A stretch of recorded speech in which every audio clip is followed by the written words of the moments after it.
What's up, YouTube? It's your boy DR2727. Shout out to my Transformer collectors, one tour scale collectors, whatever you collect, shout out to you.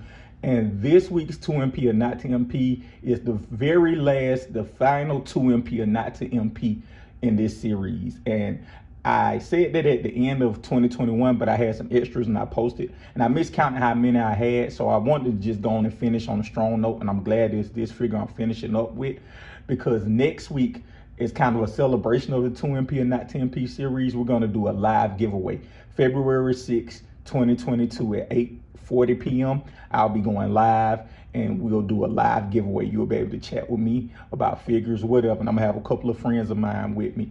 We'll be chatting live. We'll do a live giveaway. Somebody will win something nice. And trust me, I believe you will like the gift we selected for you. And it'll be a great way to conclude the 2MP and not 10MP series. Because again, my goal was to do it for a year. I did it for a year. I had some leftovers. I was able to do it for a year and a month, and I'm so happy I did it. So many interactions with community, so many people I've, chatted with who I agree with, some I don't agree with, but I still respect their opinions. So I just appreciate you guys for that whole ride. And to show my appreciation, I want to give something back to the community, and we're doing a live giveaway again, February 6, 2022, 8:40 p.m. And so let's go on and get started. If you don't know, if you're new, welcome to the end of the ride. But we basically look at a figure, an older figure, and we judge and say if it's today's MP by today's standards. And this week we're doing Make Toys Downbeat, their version of Jazz. And as always, we're gonna start what we don't like. What I don't like, first and foremost, is this chest piece. Like, you see how, it really affects playability. It really affects posability. It really isn't engineered too well. And I've always said MP Transformers should use more magnets, and I think that this was a premier place to use more magnets, because whenever you kind of go mess with it, like you see, it won't pop. Mine won't pop in solid. It pops back out. Like, that's very distracting. It's very frustrating and annoying, because that's one of the key iconic pieces of the character is his chest. Secondly, what I don't like is this gray. They use gray swirly plastic for, down at the bottom. They also used it for the gun. And something that presents as well as this does, it should have used, paint everywhere, not the swirly plastic. Even if they did one of those fleck plastics, I think that would have been a lot better.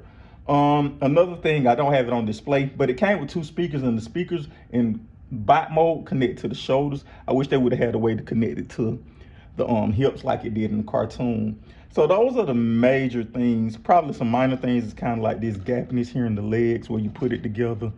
Kind of look kind of bad, cubish, where it's like unfinished. Doesn't have rubber tires, but those are kind of minor things. My major things are the chest and the plastic, and like the speakers on the thing. I think that was kind of an iconic thing to the character. So those are kind of my major things. What I do like about the figure is it's deco really well. Even though I complained about the swirly gray plastic, this is paint, die cast right here. Like, it's a really professionally done figure. I think it has an ab crunch. Yes, it has an ab crunch, and it has a really good ab crunch. So it's not like, one of the things I always criticize is x-transbots about it being cheap. Like, you see it holds it, you can shake it. It's not just a straight pin through. They actually thought about it, gave it some time and some thought to it. Also, what I like about it, and something I never use, is that you can put the, for you toy people, you can pull the doors out for the toy. So that's something I like about it. The overall sculpt looks magnificent. Normally Make Toys stylizes their stuff. They didn't stylize it too much. They actually added, like, I love the visor. They gave it more paint than Make Toys usually did. They gave the tempo paint. The back cleans up well. And also a thing that I try to show is that in bot mode, there's no stripe right here, but in car mode, this stripe carries all the way through like it did on the G1. So I think kudos to them for that. They really gave a lot of thought and put a lot of thought into it. And so I'm gonna say my ultimate verdict is that it's an MP. The major gripe is the chest. If the chest would have stayed together, this would be a step above. And one of the things I've done is Hall of Fame MP Transformers.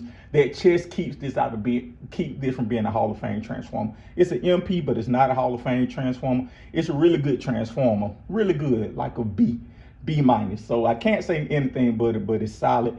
I know Fans Toys is coming out with the Jazz. I pre-ordered. It's always worth it to see what Fans Toys is doing. But once Fans Toys comes out and people start selling this, you'll get a good figure. It has die cast, it has great articulation, and it fits the bill. So I know it's some collectors who don't want to pay Fans Toys prices. Trust me, you'll be at this. Probably do most of the stuff Fans Toys stuff does, and at a decent price. So again, this is an MP. I want to thank you guys for riding with me through this whole 2MP or not to MP journey. Next week, February 6, 2022, 8:40 p.m. we're doing a live giveaway as a thank you, guys. Again, let me know your thoughts in the comments, and thank you.